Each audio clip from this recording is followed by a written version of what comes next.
Good day, everyone. This is Teacher Charlene. Clap once, clap twice. May I see your biggest smile? And let's start the ball rolling. So for today, we will be talking about the story entitled The Masque of the Red Death by Edgar Allan Poe. So last Friday, I already uploaded the module about it and also the movie adaptation of the story. So I hope you check them out and you read the module with comprehension and you watched the movie with understanding. So for today, I will just be sharing to you some of the important informations and important points that you need to remember about this story.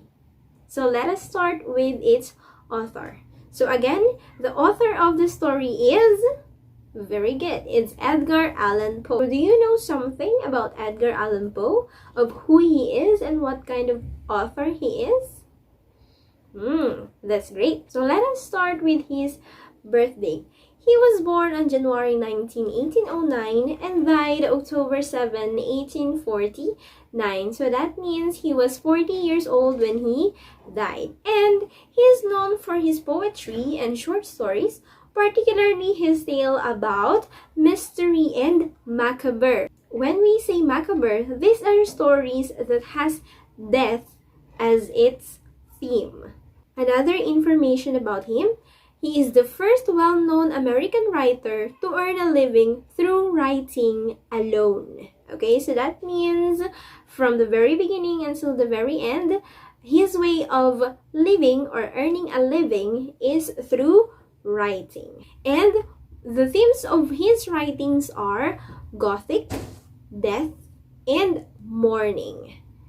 So if you can notice, almost all of his works has negative theme and negative aura.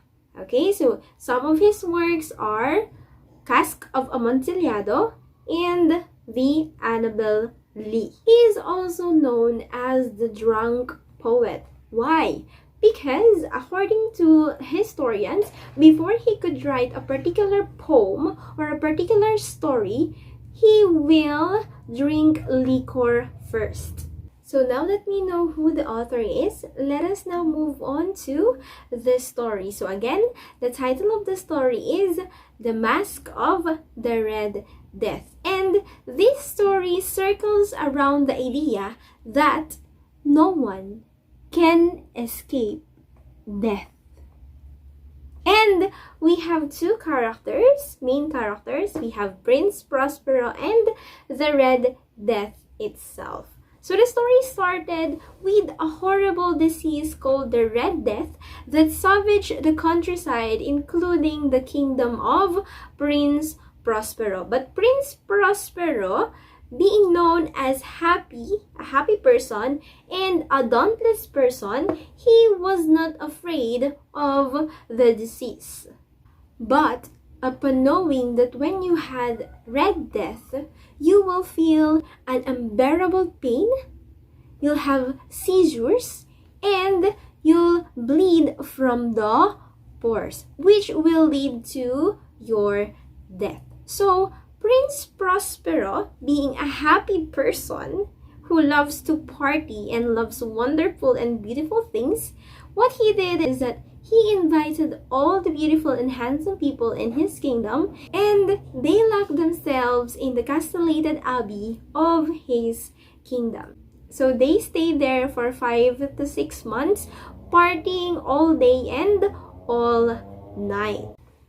So because they locked themselves in the castellated abbey, no one can go in and no one can go out. So the people and Prince Prospero thought that the castellated abbey was the safest place for them not to have Red Death. So the castellated abbey has 7 colored rooms. Those colors are blue, purple, green, orange, white, violet, and the last room is black. The 7 colored room signifies the 7 stages of human life. For blue, we have birth.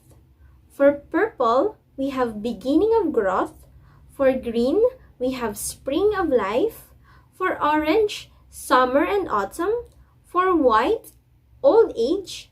For violet, near death. And last, for black, we have death. So after having several parties, Prince Prospero decided to have masquerade party. He made sure that this masquerade party is the most wonderful and grandiose party that his people and himself will ever have. So during the masquerade party, Prince Prospero noticed something on the last room, and that is the black room. So when he went to the black room, he felt something weird. He felt that as if there was someone looking and staring at him. His feelings are correct because there was a man who was staring back at him, covered with red paint, or let's say red blood. But Prince Prospero thought that it is just the costume of one of his visitors. But when the man approached him, he felt pain. But when the man approached him, he felt pain. He had seizures, and blood started pouring from his skin, which eventually led him to his death. When the visitors of Prince Prospero saw what happened to him, they began to call for help and cried out loud, but then again, no one was able to hear them. So in the end, the visitors of Prince Prospero and Prince Prospero himself face the Red Death. So even if they locked themselves inside the kingdom, specifically in the castellated abbey of the kingdom of Prince Prospero, they were not able to escape death. So we can say that the Red Death, the man, Red Death, is a metaphor to death itself, or the grim itself. Now, I want you to reflect on this sentence taken from the story.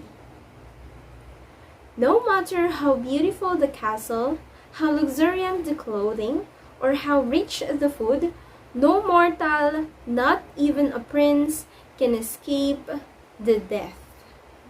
So that is all for today, everyone. I hope that you've learned a lot of things about the story, The Masque of the Red Death by Edgar Allan Poe. So again, if you still have questions, clarifications, feel free to message me. And if you want to know more about the story, you may check out this website and read more about the story. So that is all for today. See you and thank you, everyone. Bye!